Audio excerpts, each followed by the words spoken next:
Hello friends, स्वागत है आपका अपने यूट्यूब चैनल एजुकेशन लॉकर में। तो दोस्तों, जैसे कि हम चैप्टर नंबर 3 कर रहे हैं एनसीईआरटी बुक का क्लास 6 चैप्टर नंबर 3 तंतु से वस्त्र तक, और वो हम 50% कवर कर चुके थे कल के लेक्चर में।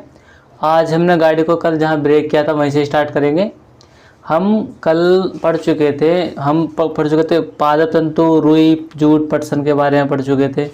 और फिर उसके अलावा क्या पढ़ चुके थे हम मतलब तंतु किसे कहते हैं, वस्त्र में अलग अलग विभिन्न प्रकार के वस्त्र होते कैसे हैं, ये वगैरह हम देख चुके थे। आज उसी से आगे चलेंगे। तो चलिए स्टार्ट करते हैं बिना देरी के। देखिए,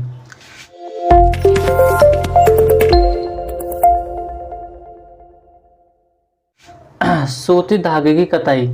आप स्वयं खुद सूती धागे का प्रयास करें। सूती धागा मतलब बताया था ना कि रुई को बहुत पतला करके उसको स्क्रॉल करना। ठीक, आगे चलते हैं। क्रियाकलाप 4। एक हाथ में कुछ रुई पकड़िए, दूसरे हाथ के अंगूठे तथा तर्जनी के बीच तर्जनी के बीच कुछ रुई की चुटकी भरिए और इसे धीरे धीरे से रुई के बाहर की ओर खींचिए तथा रेशे को लगातार ऐंठते भी रहिए। क्या आप धागा बना सकते हैं? करके देखिएगा, कोशिश करिएगा। नहीं होता है तो छोड़ दीजिए, क्योंकि धागे थोड़े ना बनाने हैं, है ना। तो एक बार करके देख लो, रुई लो और कर दो जैसे बता रहे हैं। क्या आप धागा बना सके? भाई जी, हम पे तो ना बना, हमारे बच्चों ने बना दे, लेकिन है ना, बच्चे बड़े होशियार हैं। रेशों से धागा बनाने की प्रक्रिया को क्या कहते हैं? कताई। ये क्वेश्चन है। रेशों से धागा बनाने की प्रक्रिया को क्या कहते हैं? कताई कहते हैं। इस प्रक्रिया में रुई के एक पुंज से इस रेशे को खींचकर ऐंठते हैं। ऐसा करने से रेशे पास पास आ जाते हैं और धागा बन जाते हैं। छोड़ो। कताई के लिए एक सरल युक्ति हस्त तकवा का उपयोग किया जाता है। कताई के लिए क्या यूज़ करें हम? हस्त तकवा। हस्त में मतलब क्या? हाथ से चलने वाला। तकवा कुछ होगा, उसका नाम होगा। ठीक है। हाथ से प्रचलित कताई में उपयोग होने वाली एक अन्य युक्ति चरखा भी है। एक दूसरी, जो युक्ति का मतलब है मशीन, एक दूसरी मशीन चरखा भी है। चरखे के उपयोग को राष्ट्रपिता महात्मा गांधी ने स्वतंत्र आंदोलन के एक पक्ष के रूप में लोकप्रियता प्रदान की थी। स्वतंत्रता आंदोलन, राष्ट्रपिता महात्मा गांधी, लोकप्रियता, ये सब पढ़ेंगे हम बाद में। अभी तुम्हारे से रिलेटेड नहीं है, ये सब हिस्ट्री का पार्ट है जो मैं आपको हिस्ट्री में पढ़ाऊंगा, वो भी 8th क्लास के हिस्ट्री का। तो इसके लिए आप मतलब बिल्कुल भी कन्फ्यूजन हो कि हमारी क्लास में आया है और हम समझा नहीं, छोड़ दीजिए इसे। ठीक है। लोकप्रियता प्रदान की थी। उन्होंने लोगों को हाथ कते धागों से बुने वस्त्रों को पहनने में ब्रिटेन की मिलों से बने आयातित कपड़ों का बहिष्कार करने के लिए प्रोत्साहित किया। मतलब क्या हुआ था, हम नॉर्मली अगर मैं छोटे वर्डों में आपको बताना चाहूँ, उस टाइम पे जब हमारा देश गुलाम था तो गांधी जी ने एक मुहिम चलाई थी कि आंदोलन क्या था कि हम ना जो अंग्रेजी जो कपड़े हैं जो ब्रिटेन से बनकर आते हैं उनका बहिष्कार करेंगे। अब सपोज करो आपकी कोई फैक्ट्री वगैरह, आपका माल बिकेगा नहीं तो और माल क्यों बनाएंगे? जब बिकेगा नहीं तो आपको प्रॉफिट कहाँ से होगा, सैलरी कहाँ से देंगे, तो आपका लॉस हो जाएगा। तो हमारा मेन जो टारगेट था ब्रिटेन को लॉस पहुँचाना था। इसलिए ही गांधी जी ने आंदोलन किया कि आप चरखा चलाइए, सूती वस्त्र खुद बनाइए, उन्हें पहनिए, खादी का कपड़ा पहनिए और उनका बहिष्कार कीजिए। ठीक है। इसलिए गांधी जी को यहाँ पे याद किया गया है, हमारे राष्ट्रपिता जो हैं। ठीक, करने के लिए प्रोत्साहित किया गया। प्रोत्साहित मतलब बढ़ावा करा के, मतलब जो तुम कर रहे हो अच्छा कर रहे हो, बहुत अच्छा करो, ऐसा करो वैसा करो। ठीक, प्रोत्साहित करने का मतलब है जैसे कि मैं तुम्हें प्रोत्साहित नहीं, तुम्हें तो करना ही, मतलब तुम तो हो ही होशियार। अगर मैं कहूँ कि अगर कोई बच्चा इस टाइम क्लास ले रहा है, ये वाली क्लास ले रहा है, इसका मतलब वो पिछली क्लास पढ़ चुका है तो भाई साहब एक नंबर का बच्चा है, बहुत अच्छा है। और अगर उसकी नॉलेज इस समय इतने बराबर भी होगी ना, तो आने वाले टाइम में बहुत ही, मतलब क्या आता है कि मेरे पास वर्ड नहीं है उस लेवल का पहुँचाने के लिए। अच्छा है, बहुत ही अच्छा है। ये तो आपको 9th 10th 8 यहाँ पे आप पढ़ भी रहे हो, क्या नाम, साइंस तो खैर पढ़ोगे 9th 10th 12th में, लेकिन जो हिस्ट्री ज्योग्राफी है ये आपको पढ़ने के नहीं मिलेगी अगर आप साइंस साइड लेते हो। तो उन्हें मैं पढ़ाऊँगा बाद में, आपको पढ़नी ज़रूरी है भाई। तो फिलहाल हम अपने चैप्टर पर आते हैं। खादी के प्रचलन को बढ़ावा देने के लिए भारत सरकार ने 1956 में एक मतलब खादी को बढ़ावा देने के लिए कि बहुत सरकारी चीज़ है। एक संगठन का निर्माण किया, संगठन का मतलब है कई सारे लोगों का ग्रुप निर्माण किया, जिसे खादी एवं ग्रामोद्योग आयोग कहते हैं। क्या कहते हैं? खादी एवं ग्रामोद्योग। गाँव, ग्राम्य गाँव, उद्योग माने धंधे, तो गांव के जो उद्योग हैं उसका नाम ही पड़ गया आयोग, उस संगठन का नाम ही आयोग इस धर दिया कि ग्राम उद्योग। वृहत पैमाने पर तागों की कताई का कार्य कताई मशीनों की सहायता से किया जाता है। वृहत का मतलब है बड़े पैमाने पर, बड़े पैमाने का मतलब है बहुत बड़े लेवल पर। जैसे कि अगर तुम्हें 2 कपड़े बनाने हैं 2 मीटर का तो तुम घर बना लोगे, लेकिन अगर कई 100 मीटर बनाना है तो तुम क्या करोगे? बड़े पैमाने पर मशीनों का यूज़ करोगे। ठीक है, मशीनों की सहायता से किया जाता है। कताई के पश्चात यानी कताई के बाद तागों का उपयोग वस्त्र बनाने में किया जाता है। भाई कताई से तागे बन गए, तागे से आप क्या करेंगे? वस्त्र बनाने के काम करेंगे। तागे से वस्त्र, अब जो हम वो पढ़ने वाले हैं, मतलब जिसके बारे में जानने वाले हैं, अब तागे से वस्त्र। अभी तक हमने तंतु से तागा बनता देखा है, अब तागे से वस्त्र बनते देखेंगे। तागे से वस्त्र बनाने की कई विधियां हैं, मतलब कई मेथड है, कई पैटर्न है, हम कितने प्रकार से बना सकते हैं। इनमें 2 प्रमुख विधियां बुनाई और बंधाई है, मतलब 2 मैन है, एक बुनाई और दूसरी बंधाई। आज आपको पता चलेगा बुनाई और बंधाई किसे कहते हैं। पैराग्राफ 2 में आपने यह ध्यान दिया गया होगा कि वस्त्र तागों के 2 सेट जिन्हें एक साथ व्यवस्थित किया जाता है से मिलकर बनते हैं। तागों के 2 सेट को आपस में व्यवस्थित करके वस्त्र बनाने की प्रक्रिया बुनाई, वीविंग कहते हैं। मतलब ऐसा है ना कि 2 धागे हैं, एक इधर को लंबी है, मतलब जो कोई कपड़ा है, सपोज करो कपड़ा मैं आपको दिखाता हूँ, कटा हुआ तो नहीं है मेरे पास, लेकिन एक प्रकार से तुम कागज़ ले लो, मान लो ये कपड़ा है, ठीक है, ये देखिए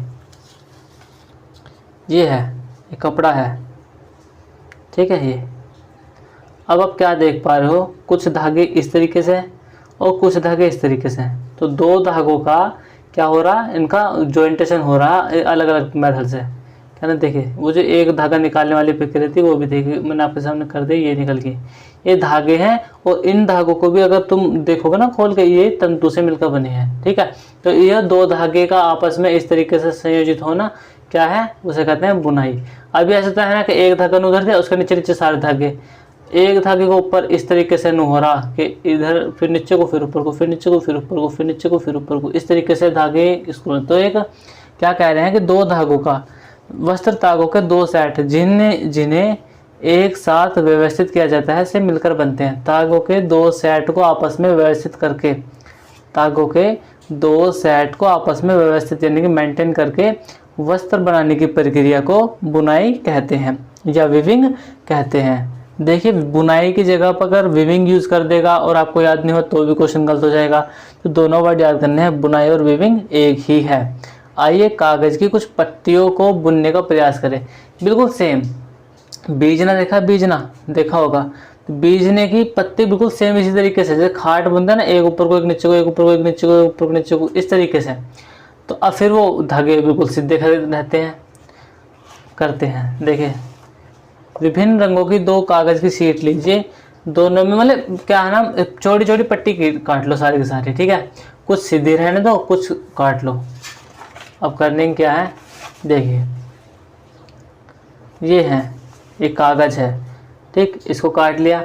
अब पट्टी, अब इसमें एक उठा के एक दबा के, एक उठा के एक दबा के, एक उठा के एक दबा के, इस तरीके से पिरा रहे हैं। ये बनता है बीजना। कागज़ की पट्टी बना दी है, बीजना इसी टाइप का बनता है। घर के हैं काम कर लेना अगर अच्छी इच्छा हो तो। वैसे ना इनसे कोई पूछा जाने वाला है और नॉलेज गेन करनी है तो कर सकते हो। वैसे अगर आप इसमें बताऊँ आपने यूज़ कहाँ करा है, जब आप देखते हैं क्या, जब छोटे हम करते थे 6th क्लास में, 2 कॉपी बन रखी, उनके पेज एक ये पलटा एक भी पलटा, एक भी पलटा एक भी पलटा, फिर उनको खड़ी करके एक फिल्म चलाते थे कि फिल्म चल रही है, वो वाला मैटर कि इन पेजों को ठीक तरीके से मेंटेन करना, इसी तरीके से इन दोनों को मेंटेन करना है, उसे कहते हैं, क्या कहते हैं, बुनाई। ठीक है, मैं पट्टे को बुनने का पश्चात मुद्दा है। इसी तरह से, इसी ढंग से तागों के 2 सेट को बुनकर वस्त्र बनाए जाते हैं। ठीक है, जैसे ये पट्टी बनाई गई उसी प्रकार से कपड़े बनाए जाते हैं। तागे वास्तव में कागज़ की पट्टियों की तुलना में बहुत पतले होते हैं। भाई कागज़ की पट्टी तो तुम हाथ से पिरा देते हो, लेकिन तागे थोड़ी ना पिरा दोगे इतने हाथ से। ठीक है, कागज़ की पट्टी तुलना में बहुत पतले होते हैं। वस्त्रों की बुनाई करघों पर की जाती है। करघे या तो हस्त प्रचलित होते हैं या विद्युत प्रचलित होते हैं। करघे जो होते हैं देखिए ये होते हैं करघे, ये हथकरघा यानी कि हाथ से जो करघा हो रहा है, या तो इससे होते हैं या हाथ से होते हैं या फिर क्या होता है मशीन द्वारा होते हैं। आजकल मशीन का यूज़ करते हैं टाइम बचाने के लिए, मेहनत बचाने के लिए, ठीक है। तो हथकरघों से वो हो, तो क्या बना, वस्त्रों की बुनाई किन से होगा, करघों पर। एक विशेष प्रकार की बुनाई, क्या कभी आपने यह ध्यान दिया है कि स्वेटर किस प्रकार बुने जाते हैं। इनकी बुनाई यानी कि बुनाई, इस वाली बुनाई को क्या कहना है, नीटिंग, नीटिंग उसको वीविंग कहेंगे, इसको नीटिंग कहेंगे। में बंधाई है, बुनाई है, बुनाई है। में किसी एकल तागे, एकल तागे का मतलब एक ही गोलर है उनका, उसी को ही मेंटेन कर रखे हैं हमारी मम्मी जी या माँ दादी जी, उसी को मेंटेन करती रहती हैं 2 सिलाई से, हमें तो कभी पता नहीं पड़ा। इनकी बुनाई में किसी एकल धागे का प्रयोग वस्त्र के एक टुकड़े को बनाने में किया जाता है। यानी कि पूरा स्वेटर वो होता है ना कि एक ही ब्लू कलर के ऊन से, रेड से, मतलब एक ही धागे से बन जाती है। कोई 2 गोले थोड़े ना घूमते रहते हैं, एक ही गोला होता है ऊन का, तो ठीक है। क्या आपने कभी किसी फटे हुए मोजे के किसी धागे को खींचकर देखा है। जब आप मतलब एक वो होता है ना कि एक ही धागे से, ये वाला मैटर है कि जब मोजा फट जाता है, बुना हुआ मोजा, और उसका एक धागा निकल जाओ और आप उसको खींचोगे ना तो दूसरा निकलेगा, वही उधर पे चला जाएगा।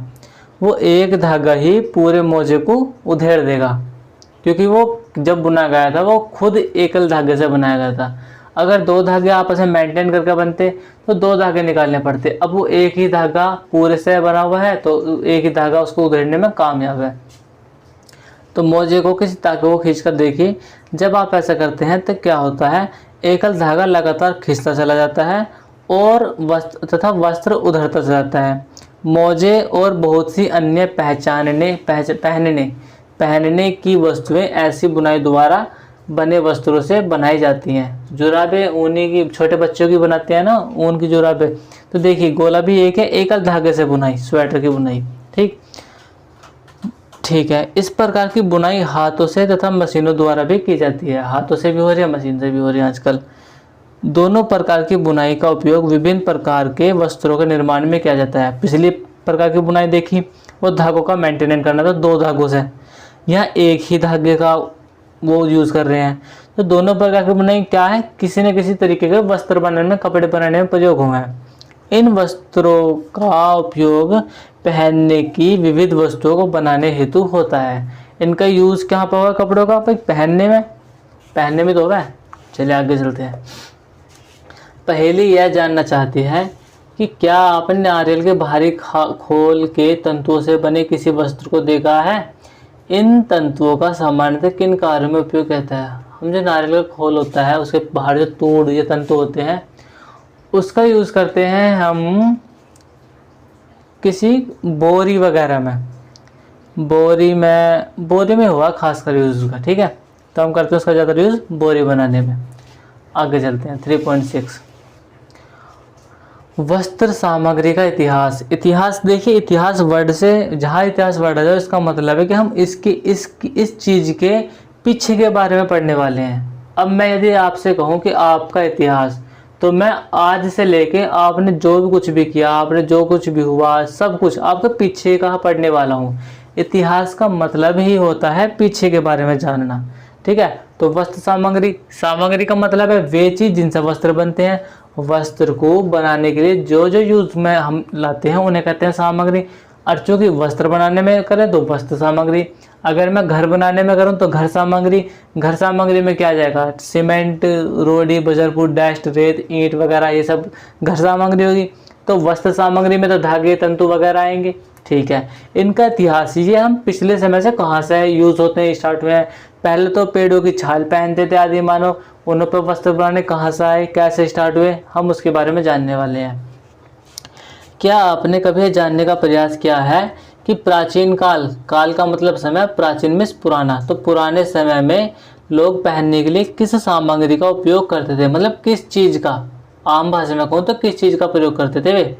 वस्त्रों के विषय में पूर्व प्रमाणों से ऐसा प्रतीत होता है, यानी कि वस्त्रों के विषय में, वस्त्रों के बारे में, कपड़ों के बारे में पूर्व प्रमाणों, पहले की जो बची कुची चीज़ें हैं उनसे ऐसा लगता है, प्रतीत होने का मतलब है लगना, उनसे ऐसा लगता है कि प्रारंभ में, स्टार्टिंग में लोग वृक्षों की छाल, बड़ी बड़ी पत्तियां तथा जंतुओं की चर्म, जंतुओं की खाल और समूर से अपने शरीर को ढकते थे। क्या करते थे पहले वाले लोग?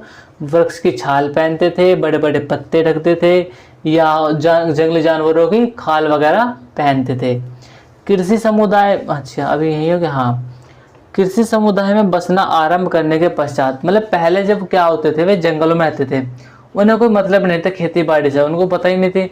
अब जैसे ही उनका डेवलपमेंट हुआ, उन्हें कृषि करने की जानकारी हुई, तो जब कृषि, अब ये तो है नहीं कि खेत यहाँ पर रखा है, बस शिकार करते करते बहुत दूर चले गए, उसे वापस आना पड़ेगा।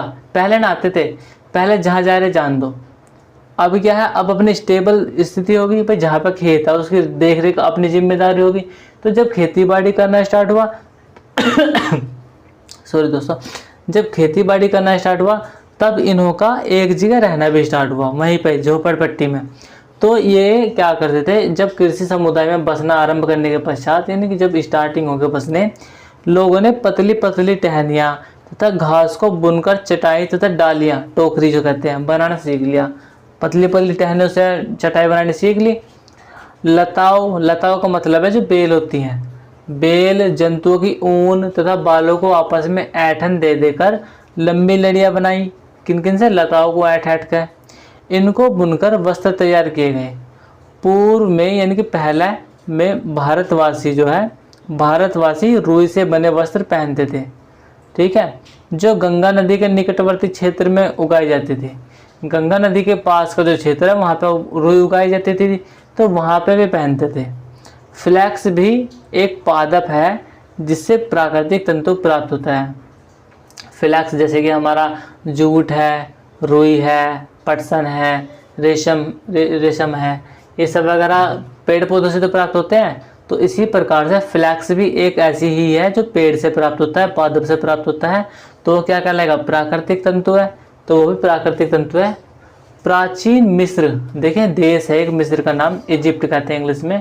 प्राचीन मिस्र में जो मिस्र जो पहला था, उसमें वस्त्रों को बनाने के लिए रुई तथा फ्लैक्स की कृषि नील नदी के निकटवर्ती क्षेत्रों में की जाती थी। यानी कि मिस्र के अंदर क्या है, नील नदी बह रही है, तो नील नदी के पास के क्षेत्र में उनकी खेती करी जा करती थी। किस किस की? रुई की और फ्लैक्स की। निकटवर्ती का मतलब है पास में। तो उन दिनों में लोगों को सिलाई करना नहीं आता था। उस समय लोग अपने शरीर के विभिन्न भागों को वस्त्रों से आच्छादित कर लेते थे।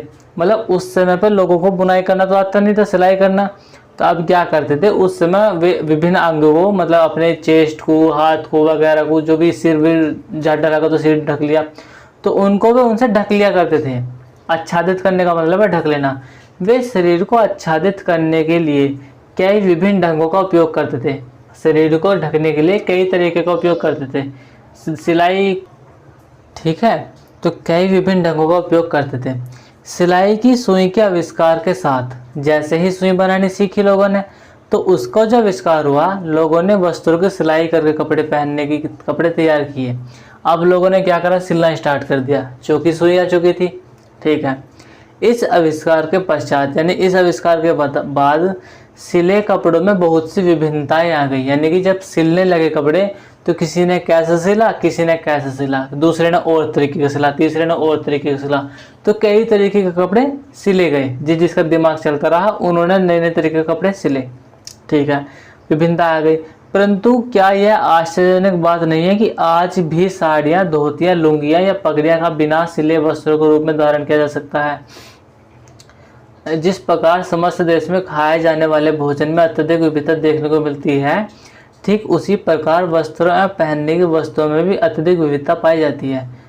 देखिए ये कहने क्या चाह रहे हैं, जैसे जैसे आप देखते होगे कि आप किसी दूसरे देश में जाओ, किसी अदर देश में जाओ, चाइना में जाओ या यूएसए में जाओ, कनाडा में जाओ, यूगोस्लाविया में, डेनमार्क, आइसलैंड वगैरह वगैरह जाओ, तो वहाँ पर खाने के लिए हमारे देश के खाने से अलग अलग वैरायटी मिलेगी। जो चाइना में मिलेगा वो यहाँ पर बहुत कम मिलेगा, जो यहाँ पर मिलेगा वो अमेरिका में बहुत कम मिलेगा, जो अमेरिका में मिलेगा वो आइसलैंड में बहुत कम मिलेगा। मतलब ऐसा होता है कि वहाँ के अलग अलग खाने के आइटम हैं। तो खाने का आइटम में क्या होगा, विविधता होगी, यानी कि अलग अलग होगे ना, विविधता होगी। विविधता का मतलब भी तो यही है। तो चीज़ एक ही, भरना पेट ही है, लेकिन अलग अलग तरीके की। तो जैसे खाने में विविधता पाई जाती है, उसी प्रकार से कपड़ों में भी विविधता पाई जाती है। अब जो क्या है, अमेरिका में जीन्स टी शर्ट ज़्यादा चलते हैं, जो अब यहाँ पर चलने लगे। यहाँ पे साड़ी चलती है, कोट पैंट कहीं और चलते हैं, इस तरीके की। तो इसी तरीके से कपड़ों में भी विविधता पाई जाती है। रेशम की साड़ी और कहीं नहीं पाई जाती, मतलब पाई जाती होंगी लेकिन बहुत कम मात्रा में। ठीक है, तो कपड़ों में भी विविधता पाई जाती है। देखिए, अब जो मेन पर्पज था चैप्टर का यही था, कपास गोलक, गोलक को ओटना, ओटने से रेशे बनाना, रेशने की कताई करने के बाद तागे बनाना, तागे की बुनाई द्वारा बंधाई द्वारा, दो तरीके से वस्त्र बनते हैं। ठीक है, आपका चैप्टर हुआ कंप्लीट।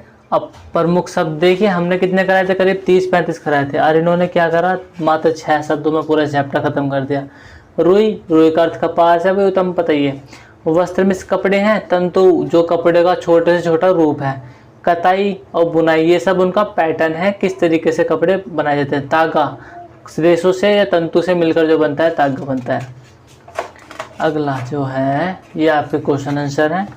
और देखिए, जब आपको पढ़ाई इस तरीके से गया है तो आप देखना बहुत आसानी से क्वेश्चन आंसर लगा कर पाओगे। वस्त्र सामग्री अथवा वस्त्रों में विविधता होती है, बिल्कुल होती है।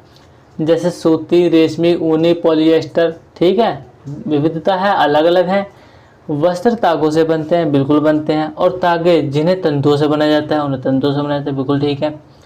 तंतु या तो प्राकृतिक होते हैं या संश्लिष्ट। भाई प्राकृतिक कौन कौन से हो गए, जो पेड़ पौधे या जीव जंतु से प्राप्त होते हैं। संश्लिष्ट जो इन दोनों से नहीं होते, जो हमने बनाए हैं।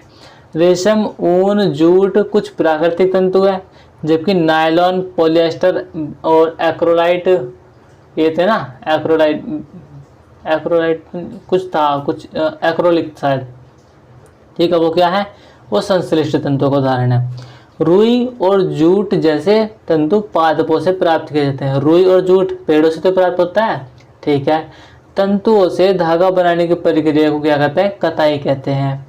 तागों की बुनाई दो प्रकार से की जाती है, जिनसे वस्त्र बनते हैं। एक तो दो धागे को एक साथ मिलाकर कपड़ा बनाया जाता है, एक अकेले धागे से बनाया जाता है। तो दो तरीके के पैटर्न हो गए। चलिए कुछ क्वेश्चन आंसर कर लेते हैं।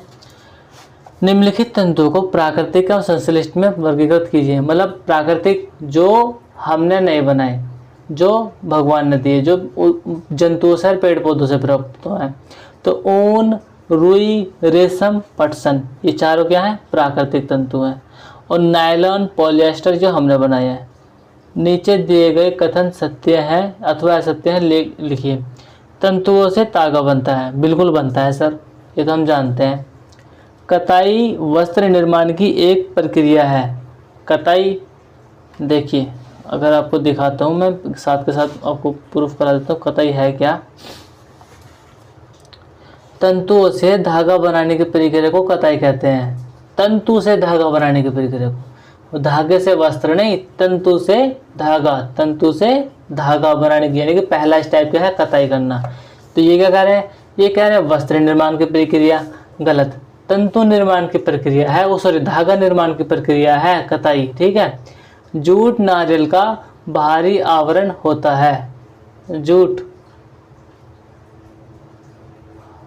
हाँ बिल्कुल सही तो है, जूट वहीं से तो प्राप्त होता है। मतलब जूट की खेती भी की नहीं, जूट की तो खेती की जाती है, जूट की खेती की जाती है। वैसे वो भी एक, मतलब उसका नाम नहीं पता मुझे, आपको बताऊंगा, लेकिन वो होता क्या है, उसका भी यूज़ करते हैं बोरी बनाने में। और जूट की बोरी भी होते हैं, जूट के कम्बल भी होते हैं। एक प्रकार से ये कह सकते हो कि जूट का भाई है वो, है कि नहीं, जूट का भाई है। अगला क्वेश्चन है, रुई से बिनौले बीज हटाने की प्रक्रिया को ओटना कहते हैं। बिल्कुल सही बात है, ओटना ही कहते हैं। देखिए दिखा देता हूँ आपको, ये जो है, इसके पश्चात कपास से बीजों को कंकतन द्वारा पृथक किया जाता है। इस प्रक्रिया को कपास ओटना कहते हैं। बीजों से पृथक किया जा रहा है ना, और ये क्वेश्चन में भी ये पूछ रहे थे, ठीक है। तागों की बुनाई से वस्त्र का एक टुकड़ा बनता है। बिल्कुल बनता है। ताकों की बुनाई से तो वस्त्र का टुकड़ा बना है। ऐसा नहीं कि सर आप एक टुकड़ा, अबे टुकड़े को हम कितना भी बड़ा बना सकते हैं, ठीक है। तो टुकड़ा, एक छोटा सा टुकड़ा तो पहले वस्त्र से बनेगा, मतलब धागों से बनेगा, ठीक है। रेशम तंतु किसी पादप के तने से प्राप्त होता है। गलत गलत गलत। रेशम एक कीट से प्राप्त होता है, कोकून से, ठीक है। रेशम कहाँ से प्राप्त होता है? कोकून से, कीट से। तो वो पादप से नहीं, वो जंतु तंतु से प्राप्त होता है। पॉलीएस्टर एक प्राकृतिक तंतु है। गलत ये भी। पॉलीएस्टर तो मानव निर्मित है, संश्लिष्ट है, कृत्रिम है, वो तो हमने बनाया है। तो पॉलीएस्टर प्राकृतिक तंतु कहाँ से हो गया भाई? आइए रिक्त स्थानों की पूर्ति खींचते हैं। एक मतलब डैश और डैश से पादप तंतु प्राप्त किए जाते हैं, से पादप तंतु प्राप्त किए जाते हैं। तो क्या हो गया भाई? एक तो हो गया पादप तंतु की बात चल रही है, तो या तो क्या नाम, जूट है और रुई है, ठीक है ना। जूट और रुई से पादप तंतु प्राप्त करते हैं, ठीक बात है। जंतु, ये देख डैश प्लस डैश, जंतु जानता वो है जानता तंतु। तो जानता तंतु क्या थे? रेशम थे और ऊन थी। रेशम और ऊन जानता तंतु है। अगला जो है करने क्या है? रिक्त स्थान की पूर्ति। क्वेश्चन नंबर 4, रुई तथा जूट पादप के किन भागों से प्राप्त होते हैं? रुई, उसके वो क्या होता है, क्या नाम, रुई तो क्या होता है? फल होता है ना, कि कपास गोलक बीज के बाद फल बनता है। तो रुई तो पेड़ के फल वाले भाग से प्राप्त होता है। देखिए पेड़ के मैंने भाग बताया था आपको, जड़, तना, पत्ती, बीज, फूल, फल। अब जो रुई के गोलक बने थे वो फल था, तो वो रुई हमें कहाँ से प्राप्त हुआ है? पेड़ के फल वाले पार्ट से। और जूट हमें प्राप्त होता है पेड़ के तने वाले पार्ट से। ना उसकी पत्ती यूज होती है, ना उसका फूल यूज होता है, ना जड़, बस उसका तना, जो टहनियाँ होती हैं वे यूज होती हैं। और आपको एक ओवरव्यू पॉइंट दे दूं कि वो कब काटा जाता है? जब वो फूल के अवस्था में आ जाए, जैसे उस पर फूल लगने लगा हम उसे तुरंत काट लेते हैं, ठीक है। अगला क्वेश्चन है, नारियल तंतु से बनने वाले दो वस्तुओं का नाम लिखिए। भाई नारियल से तुम क्या कर लो वाले हो कि एक तो लिख लो तुम बोरी, और दूसरा भी जो पैर पोंछने वाले पायदान होते हैं ये वगैरह इतने हो जाते हैं, या जो रस्सी होती है, ठीक है ना। रस्सी का भी यूज, रस्सी बनाने में भी उसका यूज़ हो सकता है। तो बोरी प्लस रस्सी, दो चीज़। तंतुओं से धागा निर्मित करने की प्रक्रिया क्या होती है? तंतुओं से धागा, तो वो क्या, कताई कराई थी ना। देखिए तंतुओं से धागा निर्माण करने की प्रक्रिया स्पष्ट कीजिए। अच्छा स्पष्ट करनी है, कैसे कैसे बनाया था तो आपको पढ़ चुके हैं कि धागे को इस तरीके से लीजिए, जो भी सिस्टम है, तंतुओं को फैलाइए, एक अंगूठे से दबाइए, वो कीजिए, स्क्रॉल कीजिए, धागा तंतु बन जाता है, मतलब तंतु धागा बन जाता है। ये क्या है? स्पष्ट करने प्रक्रिया, वो प्रोसेस पूछ रहे हैं, ठीक है। परिविष्ट परियोजना क्रियाकलाप ये छोड़ो, ये कुछ खास बात नहीं है, ये जो मतलब की बात है बच्चों को भ्रमित करने के लिए। चलिए आपका चैप्टर समाप्त होता है। और ये तो आसान था, 2 लेक्चर में लगभग समाप्त हो चुका है, लेकिन तीन लेक्चर हो गए ना चैप्टर के। वर्ड मीनिंग पहला लेक्चर, दूसरा लेक्चर। अब मैं एक लेक्चर और लाने वाला हूँ जिसमें मैं कुछ क्वेश्चन बनाऊंगा, जिसमें मेरे अपने क्वेश्चन होंगे और आपके क्वेश्चन करा ही दिए और वो आपको डीप पढ़ा दिया है। उसके बाद मैं रिवीजन भी करा दूंगा वर्ड मीनिंग का प्लस पूरे चैप्टर का, फिर उसके बाद क्वेश्चन लेकर आऊँगा। देखिए आपको रिवीजन के बाद ही क्वेश्चन करने हैं, और मतलब क्वेश्चन ऐसे रहेंगे कि आप कर ले जाओगे, क्योंकि मैंने पढ़ाया इस तरीके से। अगर कोई सही बच्चा होगा तो उसमें से एक भी क्वेश्चन छोड़ने का नहीं है। उम्मीद करता हूं कि मेरे सारे बच्चे इसका जो बात मेरे मानते होंगे, जो सारे स्टूडेंट हैं वे सारे लेक्चर कंटिन्यू देखते होंगे। चलिए दोस्तों आज के लिए बस इतना ही। Thank you very much. चलिए।